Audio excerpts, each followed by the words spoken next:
Next, you will be adding graphics to your document. The first thing you need to do is open up your layers and make sure your graphics layer is selected. Next, you're going to make a rectangle frame in this top corner right here. Once you've done that, you can place Control D, and in the Lesson 4 links folder, you can choose logopaths.ai and click Open. And I'm going to zoom in to this. You'll see that it says Evolve. It's not completely formatted appropriately, so we're going to use this handle right here on the side and click and drag. Do not click the yellow handle, that's for corners. Click and drag, and you'll see there it is, Evolve. I can also do Control Z and double click on this handle and it'll automatically format. Click in the gray pasteboard, and I'm going to scroll down a little bit to where you see the address that's upside down.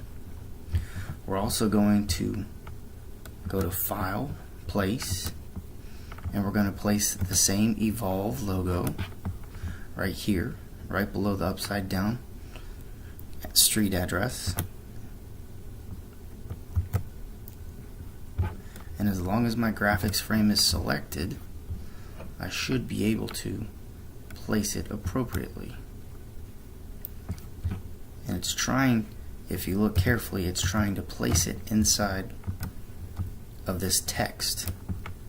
In order to resolve that issue, all you need to do is go to the text and lock the layer, and then you can click anywhere you choose, because this graphics layer is selected, and since the text is locked, you will not need to worry about any types of text getting changed. The next item that you need to adjust is we're going to be placing 6 images right here. So first deselect in the pasteboard, and then you're going to place Control D, and you're going to place these 6 people from Shawneen to Hannah. You can press and hold Shift and it will select all 6. You click Open and it will give you a loaded frame. If you click and drag, that will only be for one image, but while you're holding the mouse, if you press the up arrow on your keyboard one time, that gives you 2 rows, and if you press the right arrow 2 times, that gives you 3 columns, and you can fit those images properly. But you'll notice that the pictures themselves are not fit properly. So if we select using the direct selection tool, we can press and hold Shift and drag each box, each handle up, and it will adjust the image proportionally. So that image is adjusted proportionally. We can do the same thing to this direct selection tool. Press and hold Shift and it adjusts proportionally. On the left side, Shift, adjust proportionally, but her head is off the page, so we just drag with the direct selection tool until her head is back on the page. We will edit this gentleman later on because we don't want him at an angle. And these 3 pictures down here, we're going to be using we're going to select it and just right click and fit and fill frame proportionally. And we're going to do that same for these 2 as well.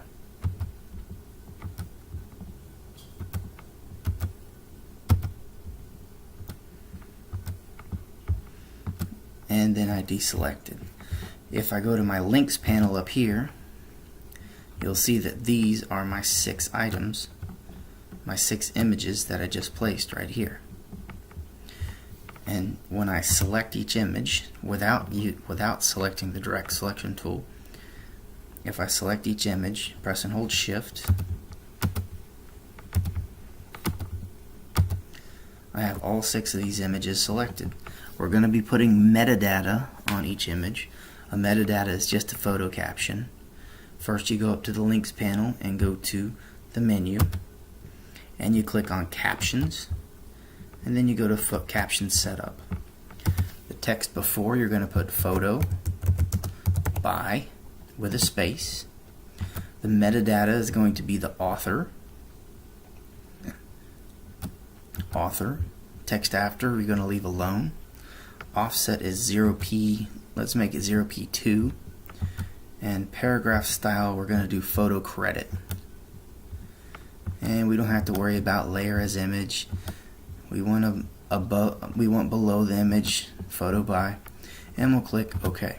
You'll notice nothing happens because we haven't generated the caption yet. You go back to the links menu and you go to captions and you click generate static caption and you select that. And you'll notice if you zoom in properly, they all have photo by a certain person. Photo by, photo by, photo by, photo by, photo by. The next tool I want to show you is this gap tool right here. You'll notice it is not available if you're on a specific picture, but if you go between pictures, you can click and drag, and it drags both rows a particular distance. Now if you press and hold shift, it'll drag just this row, just the top row.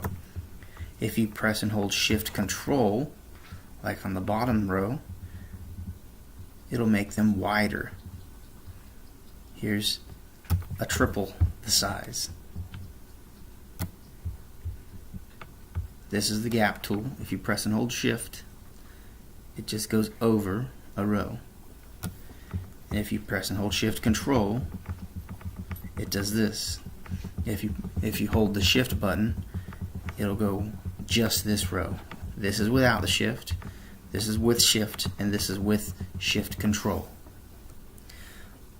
I'm going to fit my page back to my window, and I'm going to go back to my selection tool,